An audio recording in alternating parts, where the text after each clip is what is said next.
So Dragon Ball Sparking Zero has been out for quite some time now, and I have to say, there is a lot of hot takes about this game, and some of them are pretty valid.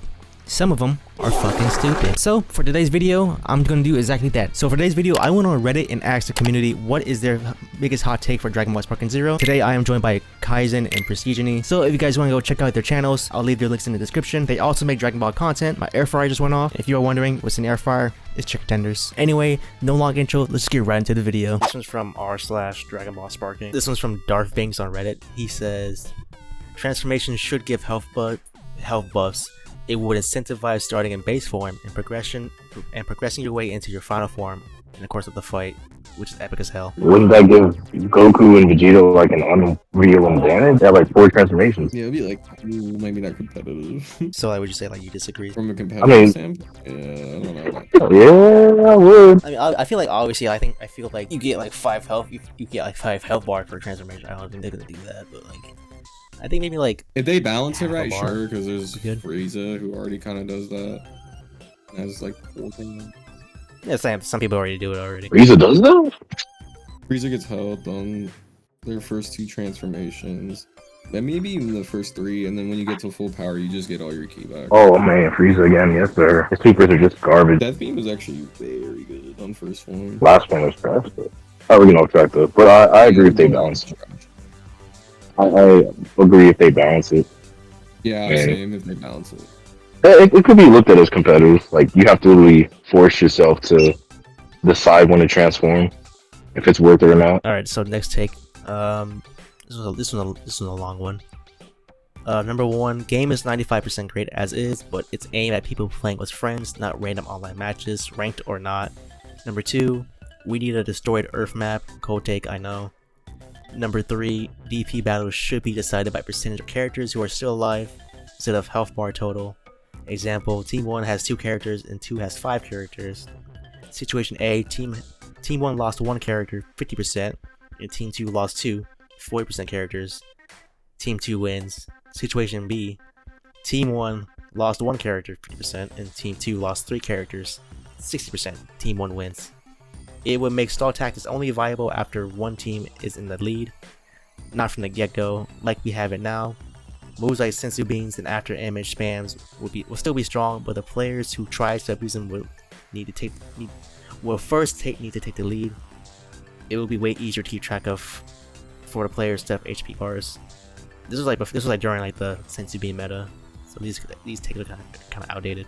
I don't know. I'm not really clear on GP. I'm not too head to that, so I'm like, I know the destroyed Earth map, sure.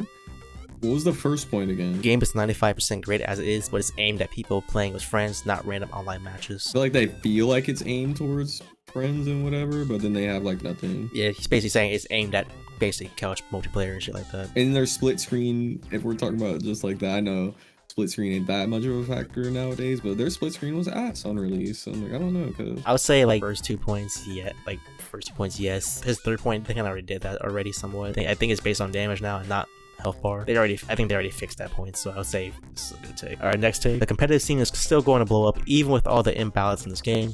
This would in turn cause the devs to continue to balance the game. It could be huge. They say the game will blow up. They said the competitive scene is still going to blow up even with all the imbalance in the game. I don't know where the comp scene being like the main focus of games or even any way ever is, because no one really ever gets to know most comp players. They're watch usually casual. Like I have no idea who any comp player is at the moment. I'm gonna disagree with his take. This game could have been competitive, but they should have done that. Like they should have had a balance patch out like that first month of release. Like they're not doing that. It was already set in stone that this game's not competitive viable anymore. If you're a competitive gamer, screw off.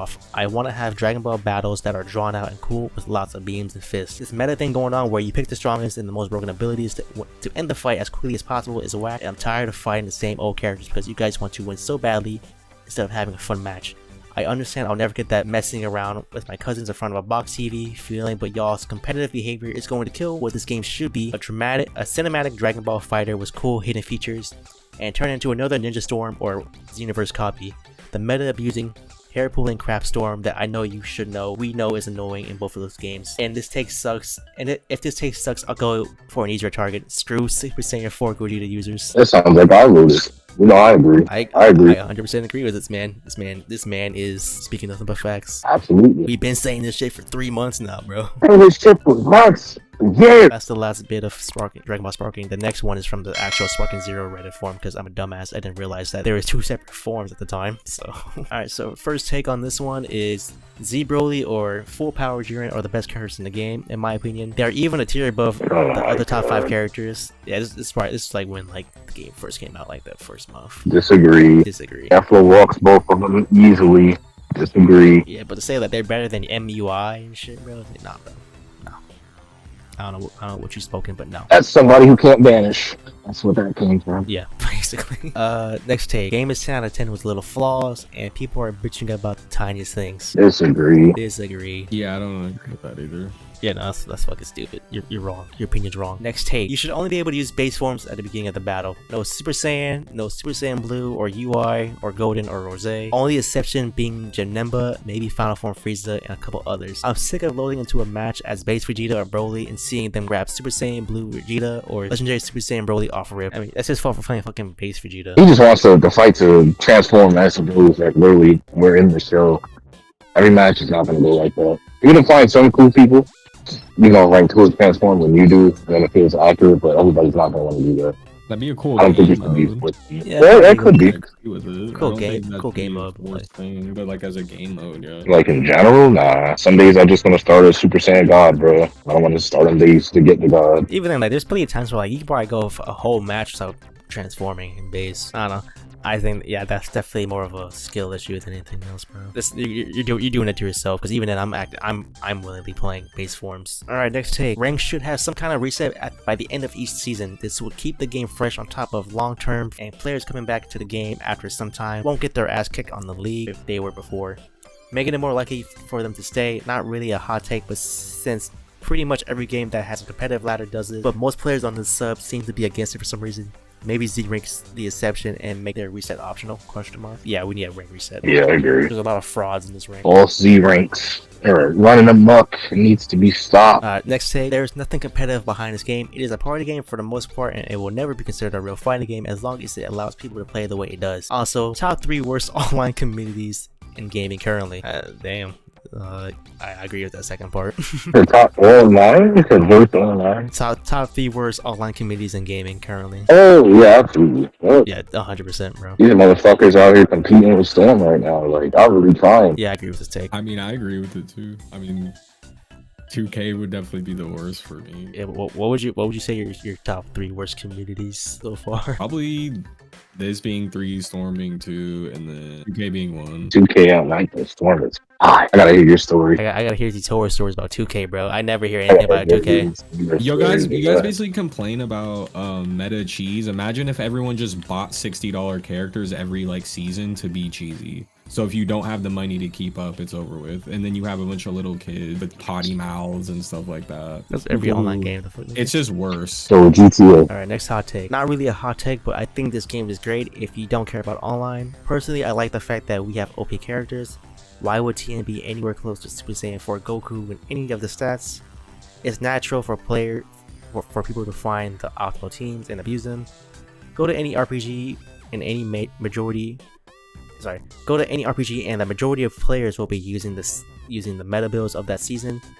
If the game was more balanced, you would have a ton of people complaining, why is Krillin able to compete with the gods? Can't make everyone happy. I don't think anybody would be complaining that. Yeah, I wouldn't really be complaining either. Yeah, I think the people that complain about that, like if you blatantly have another character whose kit would probably be better even though the stats aren't, people would probably just laugh you off because the fuck are you doing losing to a Krillin? It's probably a skill gap at that point. Yeah, I mean, I agree with the take. From an offline perspective, yeah, I agree. But from an online competitive standpoint, we need some kind of balance. Alright, next take. 50% of the time this game is broken. When people point out the obvious half-baked episode battle, the game defenders will make the excuse that quote-unquote well-made story mode isn't the main meat of the game, it's the online play. But the online play is absolutely trash. This game is so fucking broken, it makes you want to get a refund. It takes an eternity to find an online match and or a tournament, and then you just get a connect. Oh yeah, this was like before the patch. Then you just get a connection error in the last second, and you lose the tournament. Waste your time. Every player in the lobby is AFK for some reason other that or when you select quick battle, you are just in a queue with 6 other people waiting for a match. The only mode that works is ranked, and all you get there is MUI Goku or Gogetas, or after image spammers. You can't try out new characters because the casual play won't work, and the ranked play is filled with the same repeated sweaty characters and players. Let's not forget the atrocious input lag glitches, broken mechanics. This game has so much potential, but I'm so disappointed by the horrible condition that it has been released. And this isn't even half the problems. I'm just focusing on the online play. No, that's a fact. Yeah, I agree with that take. I think we need a couple more months. Yeah, at least 6. We need year, I don't know. Yeah, we need like a year. Another year in the oven. I don't know why you complain. The game's perfect. No, the fuck it's not. Broly players, P-patch. This shit was perfect for them. Yeah, if you were a lower accurate player, or you were sitting there playing fucking Broly the entire time, bro, that was the best game ever for you. Alright, next hot take. The skill count system, specifically the recharge rate for losing health and doing Z counters, is actually a genius and a really well thought out mechanic. The issue lies in the individual skill on each character and the cost and or risk associated with them, and the chosen implementation of Z counters changes. I mean, I agree with him, like the issues lie within the individual skills of each character. I half agree. I think the mechanics are great and all, and it's. Are they saying it's on the individual character? Because if so, kinda. It seemed like they said player, not character. I think the characters definitely have a factor into how the system mechanics work out. Case in point would be super counter. If you play Kid Buu, his first 3 hits are super fast, and his first 3 hits are on one button, so you can't get around doing 3 hits, meaning people are gonna abuse super counters on you because you hit so fast. So things like that, I think, are not the greatest implementation, but for the most part, they implemented it decently, and the skills do start overtaking the system mechanics when we talk about other characters, because it'll be like this character has insta spark, so now they can abuse the system, or now you can abuse Vanish Wars because you have a limited key. That would be my take on that. So like halfway there, like half and half. Yeah, I agree too. I agree. Hell yeah. I couldn't have said it better. Alright, this one says, the story mode is seriously lacking. Gohan's story starts at the Cell Saga. Vegeta is missing battles on Namek, and the entirety is Super. No Android Saga for Trunks, no mini story modes for movie villains. The story cutscenes are basic and cheap. There's no good reason why so much is cut out. I 100% agree. Yeah, I agree. Super disappointed. I was like, bro, what's going on? Just starting all over the place. Last take. IGN giving this game a 7 was generous. Damn. Hey, that's a bad take, man. This is a pretty good score. Did they play online is the question. I don't know. I'm pretty sure. I don't think they did. Or they probably did. I was saying this game, saying that it was generous of them to give it a 7. I think that's a little bit disingenuous. When the game's working, it's a 7. When a game doesn't want to work, it is a 4. Need to nerf Whis ASAP, bro. L take. What? No L take. Garbage take. Nerf Whis. Oh, I'm saying that just because I got beat by him, bro. Yeah, you keep saying that because you got beat by him. That's different. Oh, you think that's a hot take? Oh man. Well, Whis has an untechable 2-bar super you can't do anything about. I don't know. It sounds like a skill issue. Sounds like a skill issue to me, bro. Okay, there you go. I was like, let me see y'all niggas is trolling or not. What was going on? Yeah, I swear they treat me like I'm Debo, pussy nigga, get your bike back. Tweeting like a pussy, use your hands, nigga, fight back. You better not tweet again, pussy nigga, fight back. Fight back. We know you gon' tweet, nigga, fight back. Me know you's a bitch, nigga, fight back. He gon' play victim again, my nigga, fight back.